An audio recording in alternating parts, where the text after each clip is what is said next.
Bueno, pues bienvenidos una vez más a la Escuela Sabática Viva, lección número 12. La 12 ya, ¿eh? Otra semana más. 12 semanas. Qué barbaridad. Ya llegamos Qué a la bien. recta final. Recta final. Se acaba, este todo lo bueno se trimestre. acaba. Sí. Pero bueno, vendrá otra cosa mejor, Seguro. digo yo. ¿Eh? El deseado de todas las gentes. Oye, si tuvierais que elegir un libro de Elena White, lo voy a poner muy fácil. ¿Con cuál os quedaría? Ya lo has dicho. Vaya. Bueno, El conflicto de los siglos me gusta mucho, El camino a Sí, Cristo. El camino a Cristo. Yo, sí, Increíble, sí, increíble. Pero el deseado... Qué descripción Uf. preciosa, detallada Del ministerio de Jesús, Aquí fue espectacular. Yo siempre cuando lo he hablado con gente, así que... ¿No conoces este libro? La mejor biografía que se ha escrito sobre Jesucristo. ¿Ah, sí? Porque es que es la verdad. Sí, señor. Me encanta. Y ¿Qué yo creo título? que todos los autores que escriben sobre él han tenido que leerlo, seguro. Sí. Hombre, es un libro de referencia, ¿eh? La verdad. Es muy conocido, más allá de lo que podemos pensar. El texto de memoria dice, nos metemos en harina. Y andarán las naciones a tu luz, y los reyes al resplandor de tu nacimiento. Nacimiento, ¿no? Ahora que uno piensa en la época esa del año en que llega la Navidad y tal, y dices, es que sabe la gente ya del nacimiento de Jesús, y es que es como la excusa, ¿no? De los regalos, de la fiesta, de las luces, pero cuánto se ha perdido, ¿no? La verdadera luz del nacimiento de Jesús no tiene que ver con todo eso. En fin, a lo mejor sería útil enseñar a los niños a hacer regalos a los más desfavorecidos, a no descuidar a los que necesitan algo, y entonces los regalos tendrían una justificación distinta. Pero bueno, hay una cita que encabeza la introducción de la escuela sabática que creo que vale la pena leer, ¿verdad? Podemos Así es. compartir. Dice, debemos aprender en la escuela de Cristo. Solo su justicia puede darnos derecho a una de las bendiciones del pacto de la gracia. Durante mucho tiempo hemos deseado y procurado obtener esas bendiciones, pero no las hemos recibido porque hemos fomentado la idea de que podríamos hacer algo para hacernos dignos de ellas. No hemos apartado la vista de nosotros mismos, ni creído que Jesús es un Salvador viviente. No debemos pensar que nos salvan nuestra propia gracia y nuestros méritos. La gracia de Cristo es nuestra única esperanza de salvación. El Señor promete mediante su profeta: deje el impío su camino y el hombre inicuo sus pensamientos, y vuélvase a Jehová, el cual tendrá de él misericordia, al Dios nuestro, el cual será amplio en perdonar. Debemos creer en la promesa en sí y no aceptar un sentimiento como si fuera fe. Cuando confiemos plenamente en Dios, cuando descansemos sobre los méritos de Jesús como en un Salvador que perdona los pecados, recibiremos toda la ayuda que podamos desear. Uf. Cuánto en tan pocas palabras, ¿no? Por un lado, lo de mirarnos a nosotros mismos, como si viene un poco al hilo de lo que comentábamos la semana pasada. ¿Qué podemos aportar nosotros a la salvación? Nada. Lo que nosotros vivimos es consecuencia del regalo de Dios, ¿no?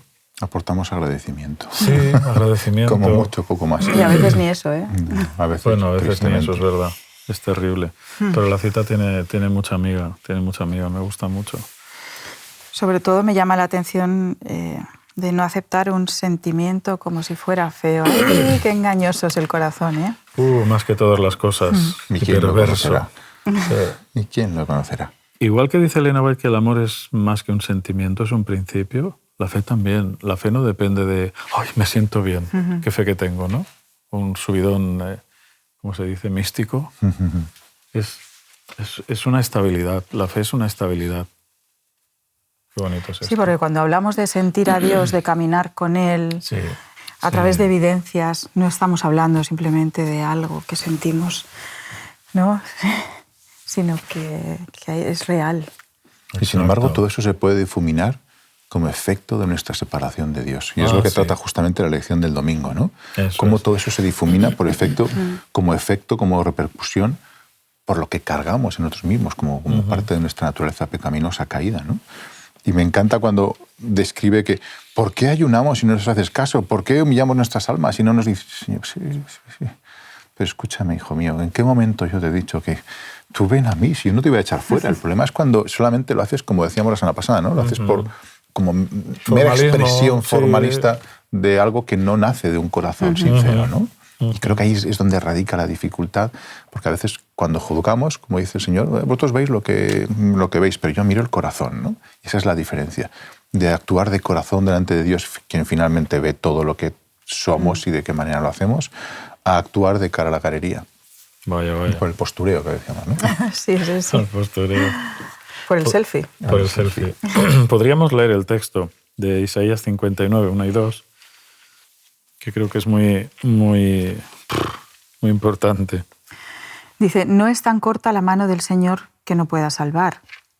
Tampoco su oído es tan duro que no pueda oír. Son vuestros pecados los que crean un abismo entre vosotros y vuestro Dios. Más claro agua, ¿no? Más claro agua. La culpa es nuestra, ¿no? Contundente, pero ahí está Él. Pero ahí está él. Sí, Señor, no nos olvidemos.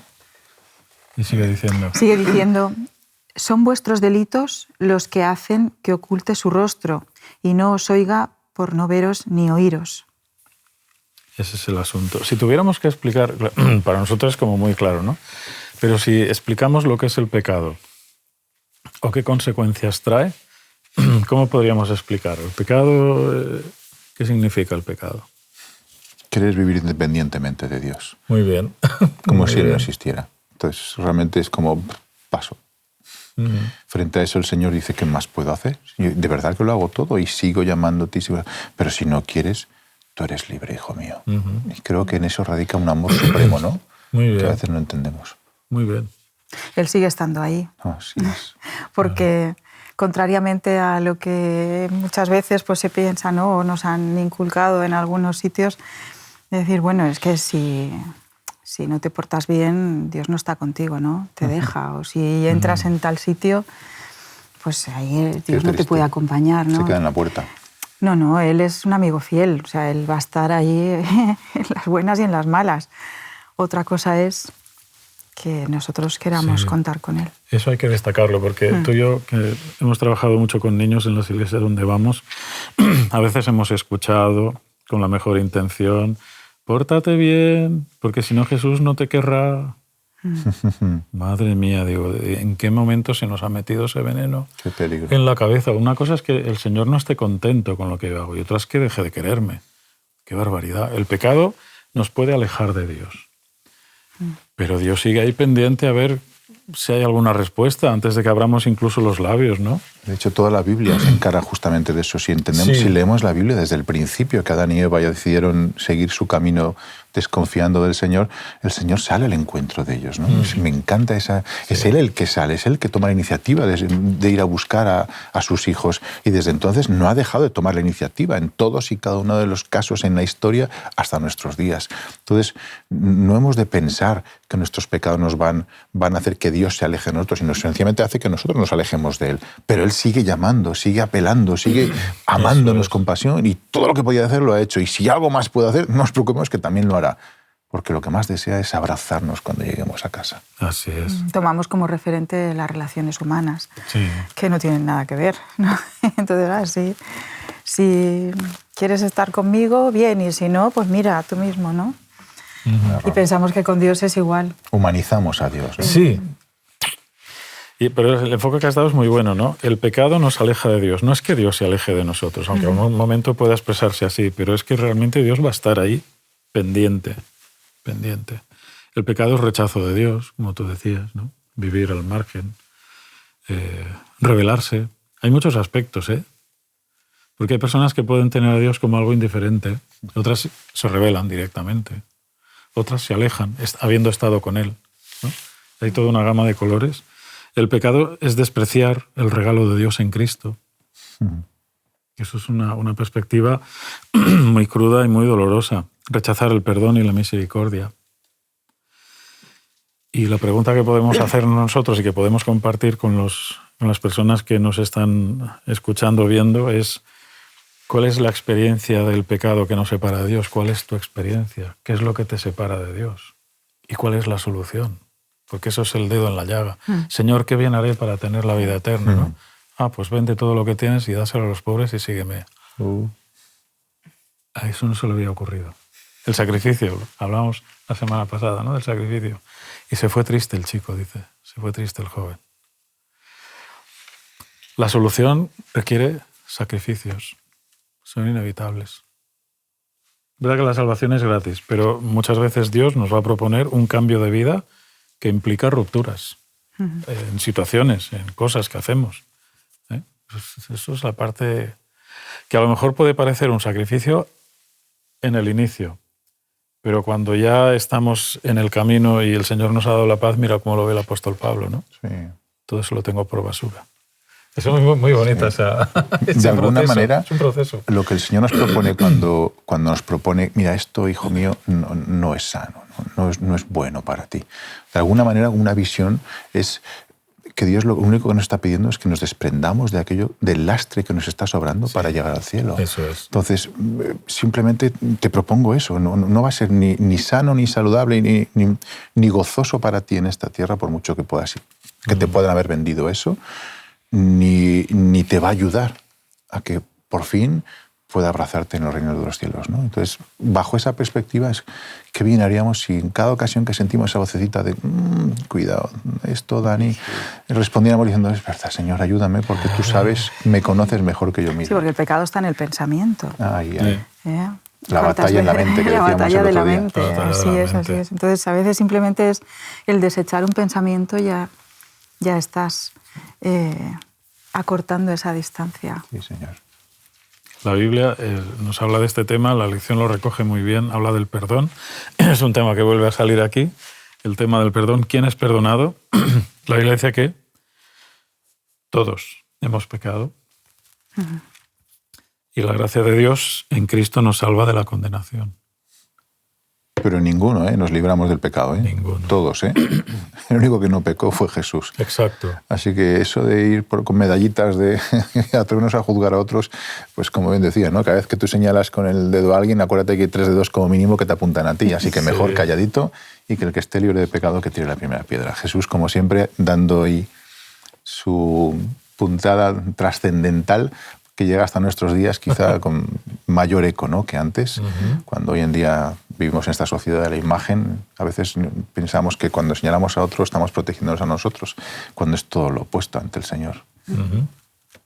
Así es. ¿Cuántas veces nos ceñimos a no voy a la iglesia porque no me siento pecador, ¿no? O no oro porque no estoy en condiciones. Y el Señor nos espera igual, justo en esas circunstancias. Cuando más lo necesitamos. Cuando más lo necesitamos. Sí, Señor. Sí. No generemos nosotros más ese abismo todavía, ¿no?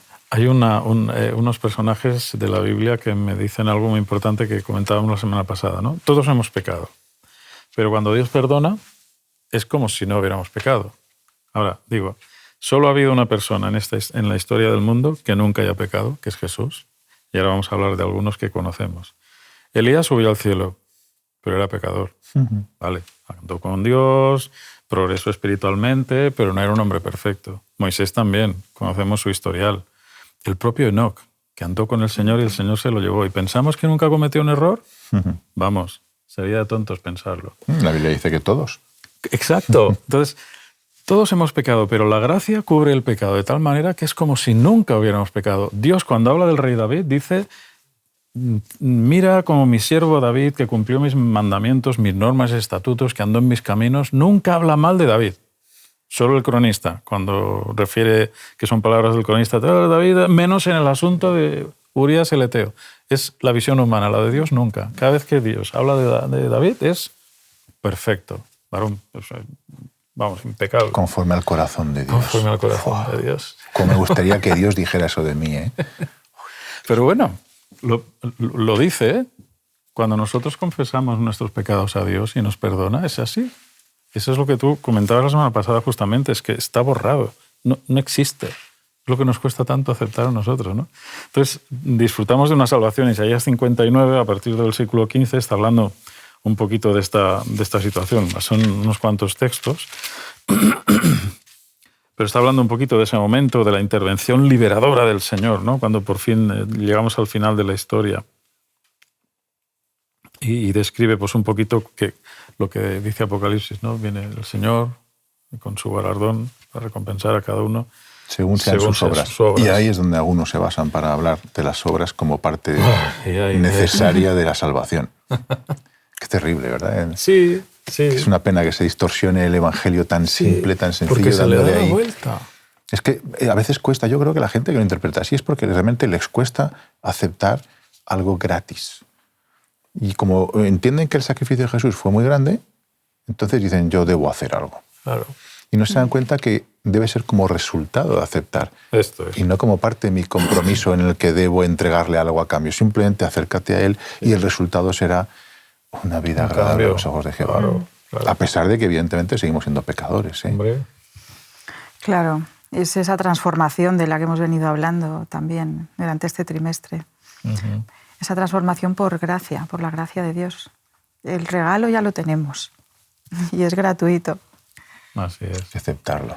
El argumento que es muy lógico y que es muy práctico de Santiago, que pues, hace un poco la traducción de toda la exposición de la salvación por la gracia de Pablo, que dice, viene alguien y te dice, tengo hambre, y tú le dices, que el Señor te bendiga. Dices, muéstrame tu fe por tus obras. No porque las obras sean la salvación, sino la demostración de que la salvación se ha producido en mi corazón. Entonces, Santiago hace una síntesis muy bonita de eso, ¿no? La practicidad. Al final, si estás con Dios, se tiene que notar. Vamos a Isaías 60. Aquí hay unos versículos del 1 al 3 que vale la pena leer. Hay un llamado universal, el futuro luminoso de Jerusalén. Podemos leerlo. Dice, álzate radiante, que llega tu luz. La gloria del Señor clarea sobre ti. Mira, la tiniebla cubre la tierra, negros nubarrones se ciernen sobre los pueblos, mas sobre ti clarea la luz del Señor. Su gloria se dejará ver sobre ti. Los pueblos caminarán a tu luz y los reyes al resplandor de tu alborada. Muy bien, estamos viendo aquí la segunda venida de Jesús. Negros nubarrones cubren el firmamento, pero sobre los hijos de Dios resplandece la luz. Es una visión que tiene Elena White, ¿no? Y aquí está como muy bien descrita. La tiniebla cubre la tierra, se ciernen los pueblos, pero sobre ti clarea la luz del Señor. Porque en el perfecto amor no hay temor. ¿Cómo podemos hablar de la segunda venida con miedo? Es imposible. Con anhelo, con deseo, con ilusión. Con emoción. Sí. Con pasión. Unas ganas. Pues eso es una maravilla. Claro, luego está la otra parte, ¿no? Pero mira, haciendo énfasis en la parte positiva, hay una parte de la acción muy bonita que habla del inicio del ministerio de Jesús citando a Isaías. Me parece un mensaje tan potente porque cuando nosotros leemos el texto en Isaías 61, hay una parte que Jesús no leyó. Uh-huh. No leyó. Vamos a leer este, que es muy interesante. Isaías 61, versículos 1 y 2, primera parte, porque el 2 tiene dos partes. Cuando llegamos a la segunda, ponemos la tijera, ¿vale? Y luego llega el momento de leerla. Isaías 61, versículos 1 y 2. El Espíritu de Jehová, el Señor, está sobre mí, porque me ungió Jehová. Me ha enviado a predicar buenas nuevas a los abatidos, a vendar a los quebrantados de corazón, a publicar libertad a los cautivos y a los presos apertura de la cárcel, a proclamar el año de la buena voluntad de Jehová. Muy bien. Y ahí Jesús pega el tijeretazo y cierra el libro. Jesús inicia su ministerio con estas palabras. Debió de ser también emocionante para él decir... La palabra se cumple, ¿no? Hoy se ha cumplido. Hoy se ha cumplido ante vuestros ojos. Pero aposta no lee el asunto de la venganza. ¿Por qué os parece? ¿No llama la atención? No era el momento. No era el momento.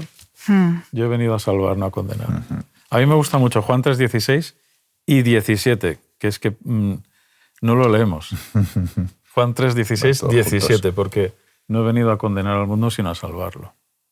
Parece extraordinario. ¿Este no debería ser nuestro mensaje?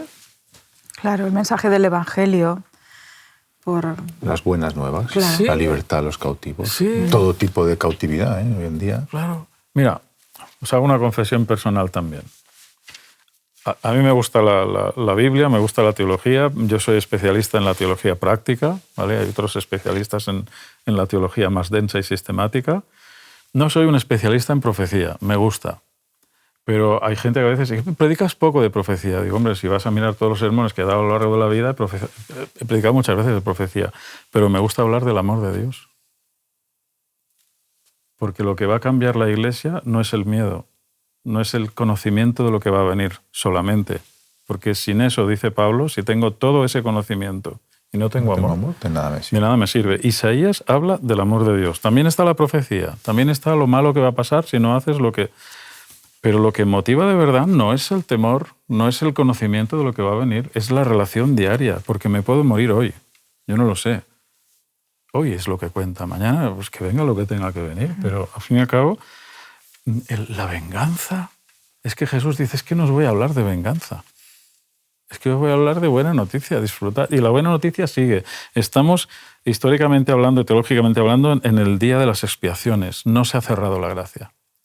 Vamos a predicar que nos vamos a quemar todos sapos y culebras. Bueno, a algunos en la iglesia les gusta que se predique de sapos y culebras, ¿no? Pastor, denos caña. Tú dices, escucha, que te dé caña al Señor, yo voy a predicar. La palabra de Dios es aguda y cortante. Yo no necesito... Es como dices, preparas un plato, ¿no? Tú que me enseñas a cocinar muchas cosas. Y los platos están ricos en su justa medida. Si tú le añades el salero entero, te lo has cargado. Y es cuando añades la violencia a la predicación. No hace falta. No hace falta agredir a nadie. Ella sola se basta para remover conciencias hasta un extremo. Yo creo que este mensaje es el que necesitamos escuchar. Predicar desde el amor. Las buenas nuevas. Sí, Señor. Claro, porque son para todos, ¿no? Las buenas nuevas son para todos. Sí. Y a veces nos comportamos de una manera un poco excluyente, ¿no? Este sí, el otro no, este no está preparado, aquel... Y tenemos muchos reparos en compartir esa buena nueva, porque pensamos que no se va a comprender, no... Pero nosotros solo tenemos que compartirla, solo tenemos que hablar de ella, y es el Señor el que la prospera. Yo creo que la diferencia está cuando uno la habla desde la experiencia, desde el estar viviendo de la mano del Señor, a cuando lo habla como una mera teoría, ¿no? Cuando lo hablas como una mera teoría, pues teorías todos tenemos una, ¿no? Y tu idea puede ser tan buena como la mía.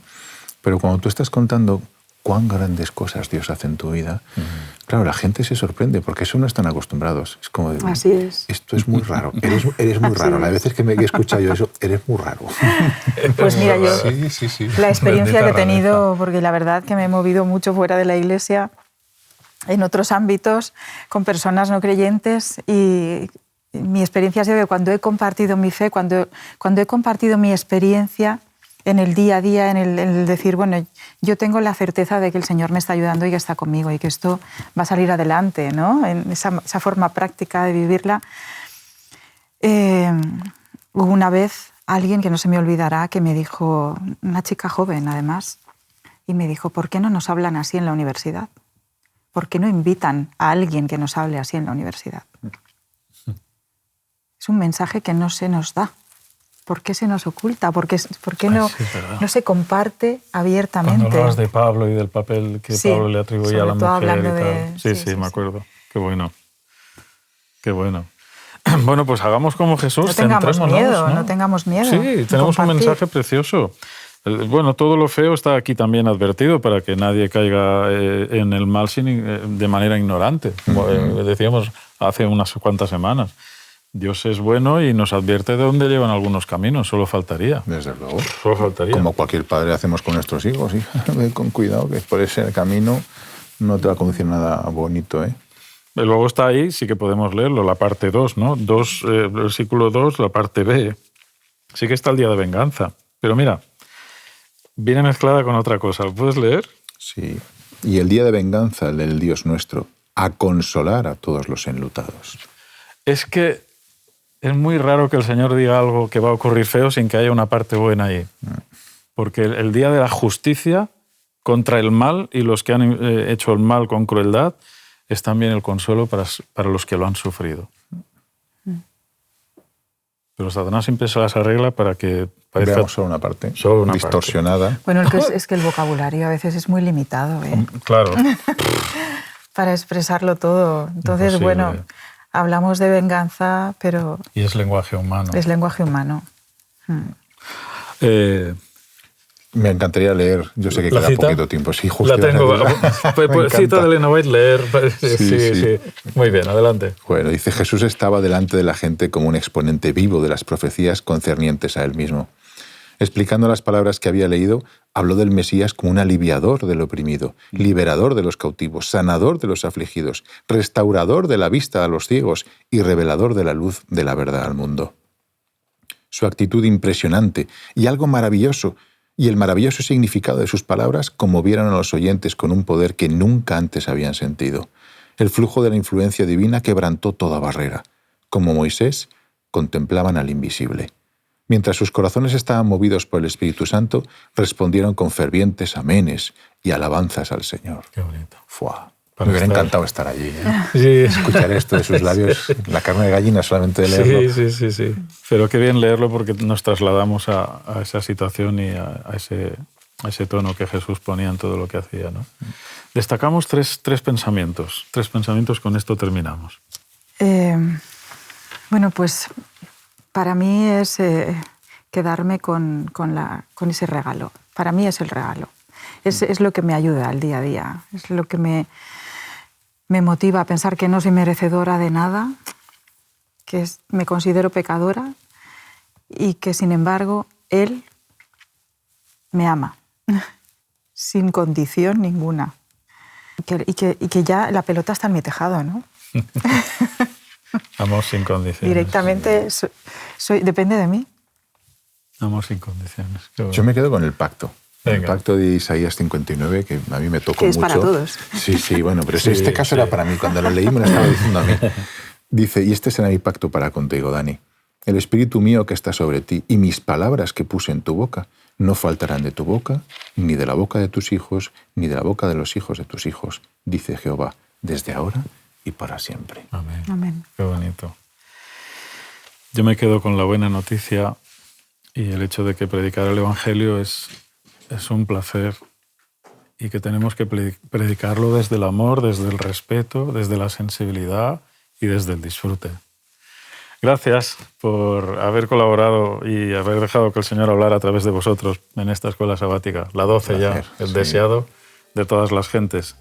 Próximo tema, último tema, el tema número 13, el nuevo nacimiento del planeta Tierra.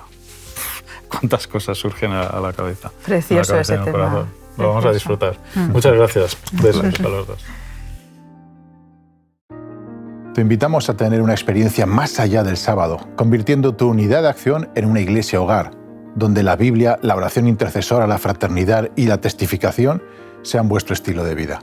Así experimentaremos un poder renovador en la iglesia y en el cumplimiento de la misión. Que Dios te bendiga.